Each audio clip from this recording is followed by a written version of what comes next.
Hello student, इस video के अंदर हम इलेक्ट्रिसिटी चैप्टर को थोड़ा और आगे डिस्कस करेंगे।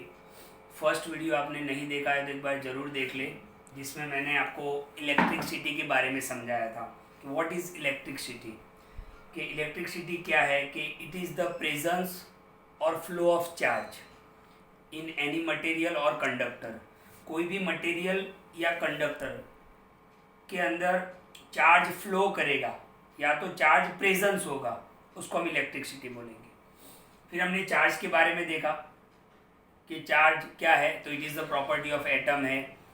चार्ज पॉजिटिव हो सकता है, नेगेटिव हो सकता है।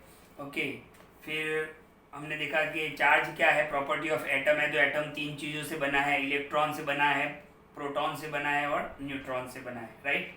ओके, फिर हमने चार्ज ऑन वन इलेक्ट्रॉन देखा, तो -1.6, वो आप वीडियो आपने ज़रूर देखा होगा, राइट। अब हम थोड़ा और आगे चलते हैं कि अकॉर्डिंग टू चार्ज के अकॉर्डिंग इलेक्ट्रिसिटी को दो पार्ट में डिवाइड किया गया है। चार्ज के अकॉर्डिंग इलेक्ट्रिसिटी को दो पार्ट में डिवाइड किया गया है। पहला है स्टैटिक इलेक्ट्रिसिटी और दूसरा है current electricity. Okay, first is static electricity and second is current electricity. Static electricity को हमने स्टैंडर्ड 8 और 9 में पढ़ लिया है। ओके, स्टैटिक इलेक्ट्रिसिटी क्या होता है, हमें यहाँ पर स्टैंडर्ड 10 में नहीं पढ़ना है, तो भी एक बार मैं आपको याद करवा दूँ। आपको याद होगा कि हमने एक एक्सपेरिमेंट किया था स्टैंडर्ड 8 के अंदर, कि अगर आप प्लास्टिक की स्केल को अपने हेयर के अंदर रब करोगे तो जितना पार्ट रब होगा वो इलेक्ट्रिकली चार्ज हो जाएगा। फिर आप उसको कागज के टुकड़ों पे घुमाओगे तो वो वहां पर अट्रैक्ट करेगा। लेकिन आपने ये पार्ट को हेयर पे नहीं घुमाया है तो यहाँ पर ये चार्ज नहीं होगा। यानी जितने पार्ट में आपने घुमाया है हेयर के अंदर, ऐसे रब किया है, उतना ही पार्ट चार्ज होगा। यानी स्टैटिक इलेक्ट्रिसिटी क्या है, चार्ज डू नॉट मूव। आप रब यहाँ पे करते हो और फिर अट्रैक्शन यहाँ पे करवाओगे तो नहीं होगा। क्यों? क्योंकि स्टैटिक इलेक्ट्रिसिटी क्या होता है, चार्ज डू नॉट मूव। जहां पर चार्ज है वहां पर ही वो कागज के टुकड़ों को अट्रैक्ट करेगा, यहाँ पर नहीं करेगा। क्यों? क्योंकि ये चार्ज मूव नहीं होता है, राइट। उसी को हम बोलते हैं स्टैटिक इलेक्ट्रिसिटी। हमें स्टैंडर्ड 10 में पढ़ना है करंट इलेक्ट्रिसिटी। क्या पढ़ना है? Current electricity. तो ध्यान से देखना, स्टैटिक इलेक्ट्रिसिटी तो हमने ऑलरेडी 8 और 9 में डिस्कस कर लिया है। अब यहाँ पर हमें करंट इलेक्ट्रिसिटी के बारे में पढ़ना है। तो ध्यान से देखो, करंट इलेक्ट्रिसिटी क्या है, मैं यहाँ से ये निकाल देता हूँ। ध्यान से देखो कि आपके पास एक मेटालिक वायर है, आपके पास एक मेटालिक वायर है, इसको हम क्या बोलेंगे, मेटालिक वायर, कंडक्टर। ओके, और इसके अंदर इलेक्ट्रॉन है। ओके, इस इलेक्ट्रॉन को हम क्या बोलेंगे, फ्री इलेक्ट्रॉन। क्या बोलेंगे? Free electron. ये बहुत इंपॉर्टेंट कंसेप्ट है, फ्री इलेक्ट्रॉन के बाद में हम समझते हैं फ्री इलेक्ट्रॉन क्या है। तो एक मेटालिक वायर है जिसमें फ्री इलेक्ट्रॉन है, और ये जो इलेक्ट्रॉन है वो स्पेसिफिक डायरेक्शन के अंदर ही मूव करेंगे, है ना। ये स्पेसिफिक डायरेक्शन के अंदर ही मूव करेंगे। ओके, और मतलब ये इलेक्ट्रॉन क्या होता है, चार्ज होता है। तो इसी मोमेंट ऑफ चार्ज को हम बोलते हैं करंट इलेक्ट्रिसिटी, या तो करंट। क्या बोलेंगे? या तो करंट बोलेंगे। वापिस एक बार, एक मेटालिक वायर है, ओके, जिसके अंदर फ्री इलेक्ट्रॉन है। एक मेटालिक वायर है जिसके अंदर फ्री इलेक्ट्रॉन है। फ्री इलेक्ट्रॉन का कंसेप्ट मैं आपको अलग से समझाऊंगा। ओके, फ्री इलेक्ट्रॉन जो रैंडमली घूमते हैं, लेकिन उनका एक स्पेसिफिक डायरेक्शन में वो मूव करते हैं, और इसी मूवमेंट को, अच्छा, इलेक्ट्रॉन जो क्या है, चार्ज होता है, नेगेटिव चार्ज होता है। तो इसी मूवमेंट को, द मूवमेंट ऑफ चार्ज, है ना, इसी मूवमेंट को हम क्या बोलेंगे, करंट इलेक्ट्रिसिटी। यानी एक बात आप यहाँ पे समझ लो, करंट इलेक्ट्रिसिटी जिसको हम क्या बोलते हैं, करंट। ओके, कभी कभी आपको आपका मतलब कहीं पे वायर लीकेज होता है, एकदम से आग लगता है, आपको करंट लगता है। क्यों? क्योंकि इसमें इलेक्ट्रॉन मूव करते हैं, राइट। तो करंट इलेक्ट्रिसिटी क्या है कि मेटालिक वायर के अंदर या तो कंडक्टर के अंदर, कंडक्टर हम किसको बोलेंगे कि जिसके अंदर से, गुड कंडक्टर किसको बोलेंगे, जिसके अंदर से इलेक्ट्रिक करंट इजीली पास हो जाता है। और बैड कंडक्टर किसको बोलेंगे, जिसके अंदर से इलेक्ट्रिक करंट पास नहीं होता है, उसको हम इंसुलेटर भी बोलते हैं। तो ये एक मेटालिक वायर है, मतलब गुड कंडक्टर है, इसके अंदर फ्री इलेक्ट्रॉन है और ये स्पेसिफिक डायरेक्शन में मूव करते हैं और इनकी मूवमेंट को हम बोलते हैं करंट। क्या बोलते हैं? करंट। अब हम करंट के बारे में डिस्कस करेंगे, बहुत ही इंपॉर्टेंट पॉइंट है, ध्यान से देखना।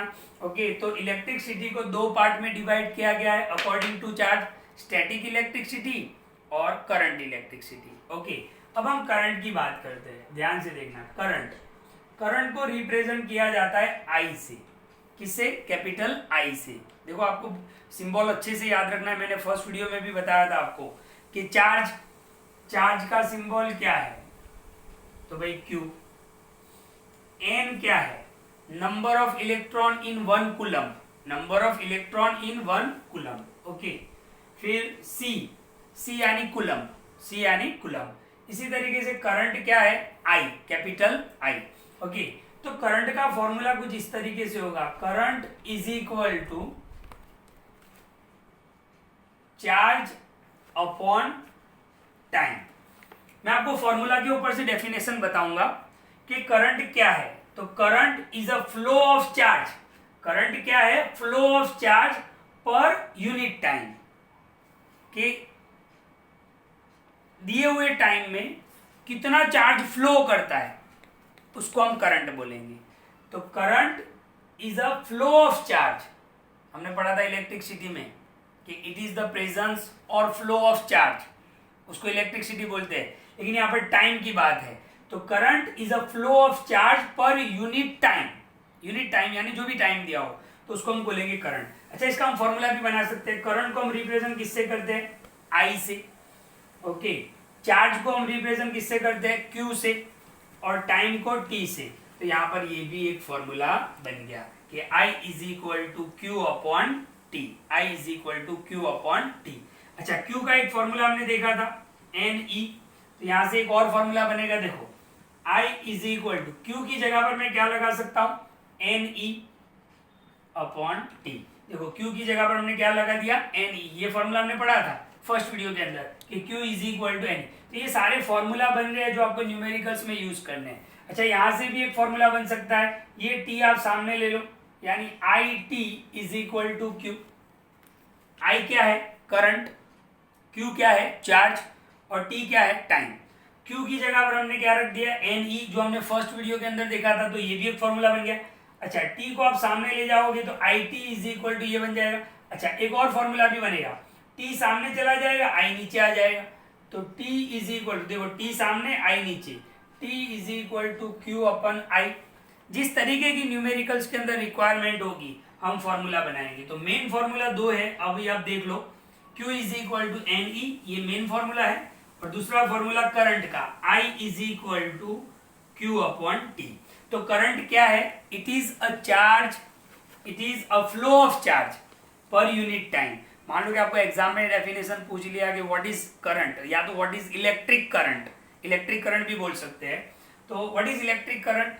तो electric current is a flow of charge. Electric current क्या है? Flow of charge per unit time.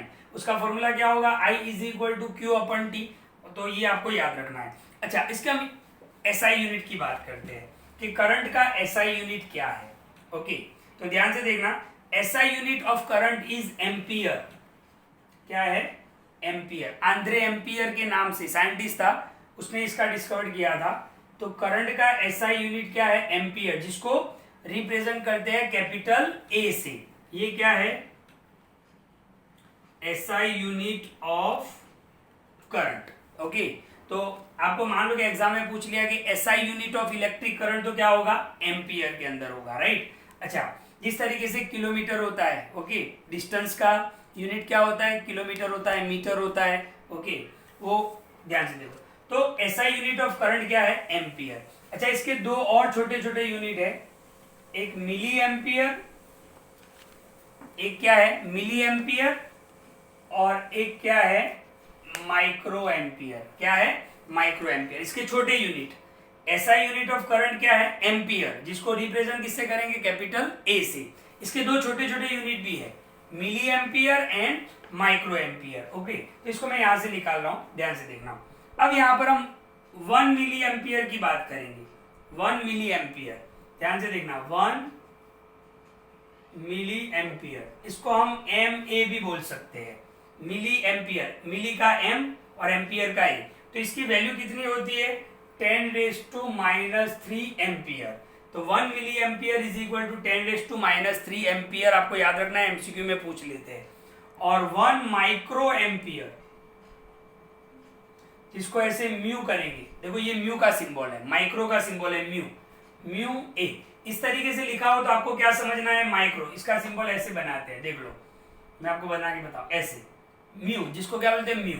तो 1 micro ampere is equal to कितना होगा 10⁻⁶, ओके 10⁻�6। तो ये दो वैल्यू भी आपको याद रखनी है। तो करंट क्या है, current is a flow of charge per unit time, उसका फॉर्मूला क्या होगा I is equal to Q/T। ऐसा यूनिट क्या है एम्पियर, उसके दो छोटे यूनिट कौन से हैं, milli ampere and micro ampere. Milli ampere कितना होगा 10⁻³ एम्पियर, और माइक्रो एम्पियर क्या होगा 10⁻�6 एम्पियर।